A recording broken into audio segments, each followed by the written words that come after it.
Chapter 1. My father's family name being Pirrip, and my Christian name Philip, my infant tongue could make of both names nothing longer or more explicit than Pip. So, I called myself Pip, and came to be called Pip. I give Pirrip as my father's family name, on the authority of his tombstone and my sister, Mrs. Joe Goggery, who married the blacksmith. As I never saw my father or my mother, and never saw any likeness of either of them, for their days were long before the days of photographs, my first fancies regarding what they were like were unreasonably derived from their tombstones. The shape of the letters on my father's gave me an odd idea that he was a square, stout, dark man, with curly black hair. From the character and turn of the inscription, also Georgiana, wife of the above, I drew a childish conclusion that my mother was freckled and sickly. To 5 little stone lozenges, each about 1.5 feet long, which were arranged in a neat row beside their grave, and were sacred to the memory of 5 little brothers of mine, who gave up trying to get a living, exceedingly early in that universal struggle, I am indebted for a belief I religiously entertained that they had all been born on their backs with their hands in their trousers pockets, and had never taken them out in this state of existence. Ours was the marsh country, down by the river, within, as the river wound, 20 miles of the sea. My first most vivid and broad impression of the identity of things seems to me to have been gained on a memorable raw afternoon, towards evening. At such a time I found out for certain that this bleak place overgrown with nettles was the churchyard, and that Philip Pirrip, late of this parish, and also Georgiana, wife of the above, were dead and buried, and that Alexander, Bartholomew, Abraham, Tobias, and Roger, infant children of the aforesaid, were also dead and buried, and that the dark flat wilderness beyond the churchyard, intersected with dikes and mounds and gates, with scattered cattle feeding on it, was the marshes, and that the low leaden line beyond was the river, and that the distant savage lair from which the wind was rushing was the sea, and that the small bundle of shivers growing afraid of it all and beginning to cry, was Pip. "Hold your noise," cried a terrible voice, as a man started up from among the graves at the side of the church porch. "Keep still, you little devil, or I'll cut your throat." A fearful man, all in coarse grey, with a great iron on his leg. A man with no hat, and with broken shoes, and with an old rag tied round his head. A man who had been soaked in water, and smothered in mud, and lamed by stones, and cut by flints, and stung by nettles, and torn by briars, who limped, and shivered, and glared, and growled, and whose teeth chattered in his head as he seized me by the chin.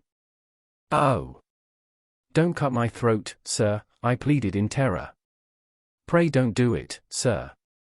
"Tell us your name," said the man. "Quick!" "Pip, sir." "Once more," said the man, staring at me. "Give it mouth." "Pip." "Pip, sir." "Show us where you live," said the man. "Pint out the place." I pointed to where our village lay, on the flat inshore among the alder trees and pollards, a mile or more from the church. The man, after looking at me for a moment, turned me upside down, and emptied my pockets. There was nothing in them but a piece of bread. When the church came to itself, for he was so sudden and strong that he made it go head over heels before me, and I saw the steeple under my feet, when the church came to itself, I say, I was seated on a high tombstone, trembling while he ate the bread ravenously. "You young dog," said the man, licking his lips, "what fat cheeks you have got." I believe they were fat, though I was at that time undersized for my years, and not strong. "Darn me if I couldn't eat 'em," said the man, with a threatening shake of his head, "and if I hadn't half a mind to tea." I earnestly expressed my hope that he wouldn't, and held tighter to the tombstone on which he had put me, partly to keep myself upon it, partly to keep myself from crying. "Now looky here," said the man. "Where's your mother?" "There, sir," said I. He started, made a short run, and stopped and looked over his shoulder. "There, sir," I timidly explained. "Also Georgiana." "That's my mother." "Oh," said he, coming back. "And is that your father along of your mother?" "Yes, sir," said I, "him too, late of this parish." "Ha," he muttered then, considering. "Who do ye live with, supposin' you're kindly let to live, which I han't made up my mind about?" "My sister, sir, Mrs. Joe Goggery, wife of Joe Goggery, the blacksmith, sir." "Blacksmith, eh?" said he. and looked down at his leg. After darkly looking at his leg and me several times, he came closer to my tombstone, took me by both arms, and tilted me back as far as he could hold me, so that his eyes looked most powerfully down into mine, and mine looked most helplessly up into his. "Now looky here," he said, "the question being whether you're to be let to live. You know what a file is?" "Yes, sir." "And you know what witless is?" "Yes, sir." After each question he tilted me over a little more, so as to give me a greater sense of helplessness and danger. "You get me a file." He tilted me again. "And you get me witless." He tilted me again. "You bring 'em both to me." He tilted me again. "Or I'll have your heart and liver out." He tilted me again.